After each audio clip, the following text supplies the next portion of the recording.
Some of the most iconic 911 news coverage is lost. Blame Adobe Flash. New York, CNN Business.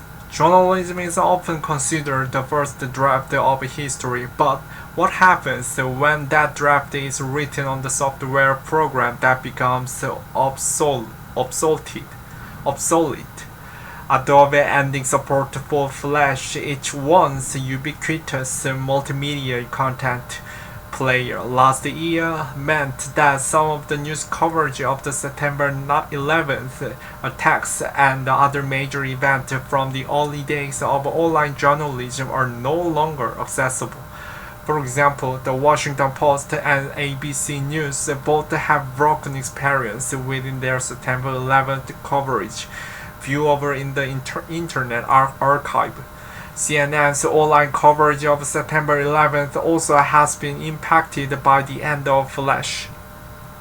That means what was once an interactive explainer of how the planes hit the World Trade Center or the visually rich history on where some survivors of the attacks are now, at best, a non-functioning still image, or what worst, a gray box informing readers that Adobe Flash Player is no longer supported.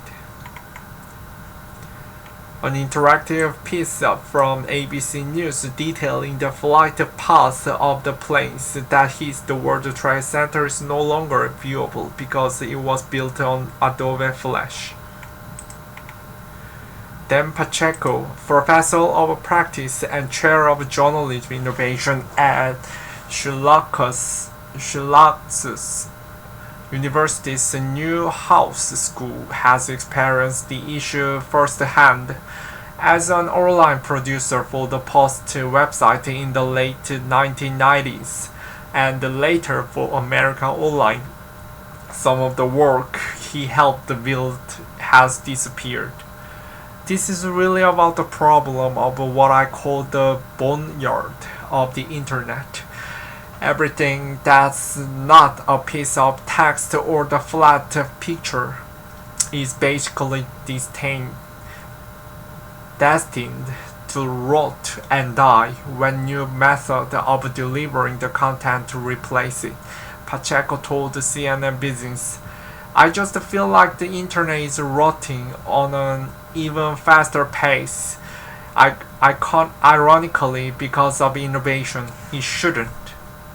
Rise and fall of Flash. Adobe Flash played a critical role in the internet's development by being the first tool that made it easy to create it and view animations, games, and videos online across nearly any browsers and device. Animated stars of the early internet, such as Charlie the Unicorn, Salad Fingers, and the Game Club, Penguin, were all brought to life thanks to Flash. The software was helped journalists to evolve beyond print, newspapers, TV, and radio, ushering in an era of digital news coverage that used interactive maps, data visualizations, and the other novel ways of presenting information to audiences. Flash is easy of use for creating interactive visualization and explorable content, shaped the early experiment with web coverage, and particularly served as a preview for what adding dynamic elements to the story could provide. Anastasia Salter, associate professor at the University of Central Florida and author of the book Flash Building the Interactive Web, told CNN Business in an email. But despite enabling those innovations, Flash was also controversial. In 2010, Apple founder Steve Jobs wrote a scathing letter bemoaning Flash's security issues and the fact that it was a proprietary proprietary system underlining so much of the Internet. Jobs' refusal to support Flash on iOS devices was widely seen as the start of its decline. A year later, Adobe said it would no longer develop Flash on mobile devices. In the following years, the more open web standard HTML5, which allowed developers to embed content directly onto web pages, gained traction and made the add-on Flash extension less useful. Flash was increasingly mocked and despised for being buggy, laden with security vulnerabilities, a battery drain, and requiring a plugin to use. In 2017, Adobe announced it would pull the plug on Flash at the end of 2020. Some operating systems and browsers started discontinuing Flash early, and the software's official end of the life day came on December 31st, 2020, when Adobe ended support for Flash and encourages users to uninstall it because it would no longer get security updates. Since then, the host of Flash-based content across the web has become inaccessible. Web preservationist has been sounding the alarm on Flash for a long time, Sartor said. In some corners of the Internet, there are efforts to preserve or restore some dead content. The Internet Archive has made a push to recreate it, save and display Flash-based animations, games, and other media using an emulator tool called the Ruffle. However, that process can be difficult and won't necessarily work to save all content built in Flash. Unfortunately, it's a lot more difficult than we'd like to restore Flash content, particularly because Flash encompasses generations of work and the platform's code complexity grew with every iteration of Adobe's scripting language, Salto said. I can't say I've seen any news organization make the type of concerted effort that animations, games, and electronic literature communities are to save this history. For each part, an Adobe spokesperson said in a statement, Adobe stopped supporting Flash Player beginning December 31st, 2020. Unfortunately, these older web pages can no longer be played due to the Flash plugin being blocked from loading in the browser. Like all Americans, we watched the horrific event of 9/11 and understand the important role Flash played in helping media organizations depict and tell the stories of that tragic day. A Samsung-owned software called Harman has also partnered with Adobe and can help companies to keep the Flash-based content running. Finding solutions. Some newsrooms have taken it upon themselves to reveal the Flash content. For its coverage of the 20th anniversary of September 11th, USA Today republished some 2002 articles timed with the first anniversary, and that included recreating some Flash-based interactives. Whereas some of these graphics are originally bigger interactives, USA Today's graphics teams remade some to be smaller.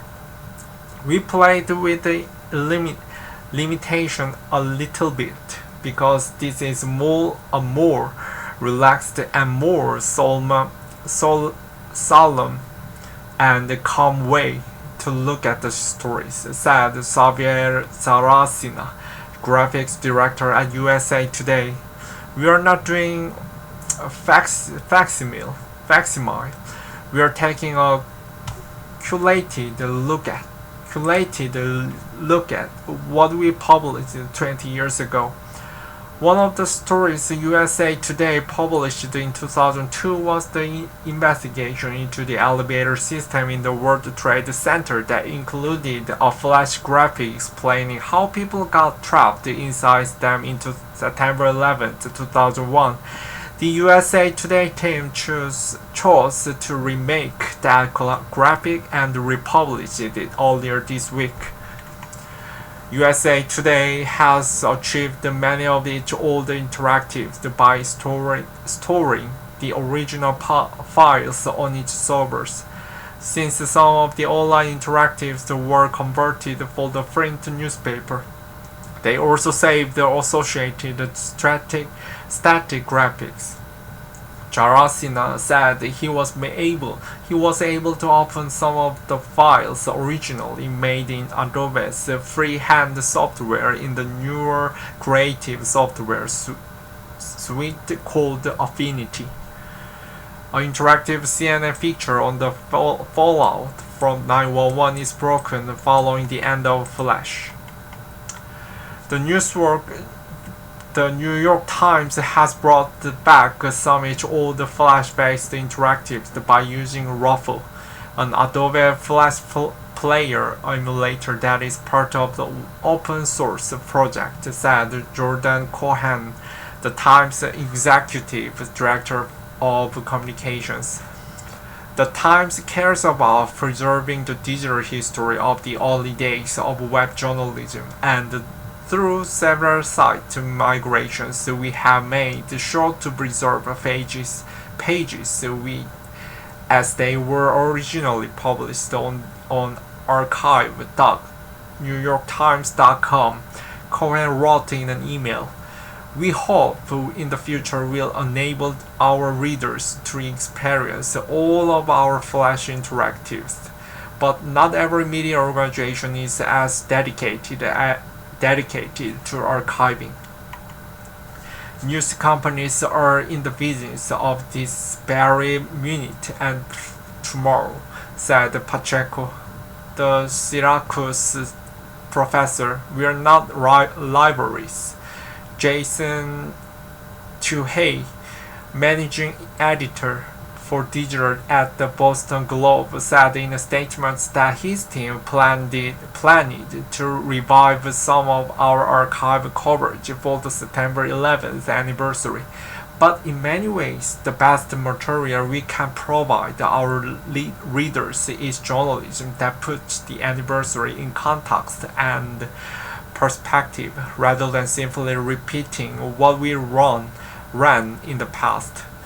Cut Down's Murder, managing editor of digital at the Post, said in a statement that her news organization has made the concerted effort to make most of our text-based articles, images, graphics, and maps accessible in their online archive, but added that not every project is rebuilt.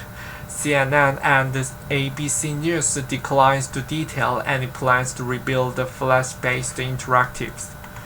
A never-ending problem.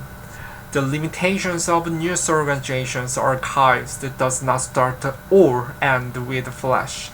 Pacheco noted how his former employer, the Post, has invested significant effort in TikTok. He questioned whether they were preserving which video and if that was also the case for other social apps, including disappearing content on Instagram and Snapchat. USA Today is not rebuilding every old experience for today's news consumer, but individuals inside the news organization are giving special attention to a certain project. Jim Sargent, a senior manager of graphics at USA Today, said his colleague Michelle Tolson keeps eyes on the functionality of the interactive map within the Fletcher winning feature.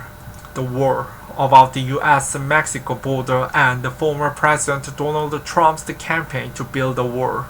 The wall is a great example where we did just unbelievable work and we realized, okay, yeah, we want this to be out there for as long as it can be, Sargent said.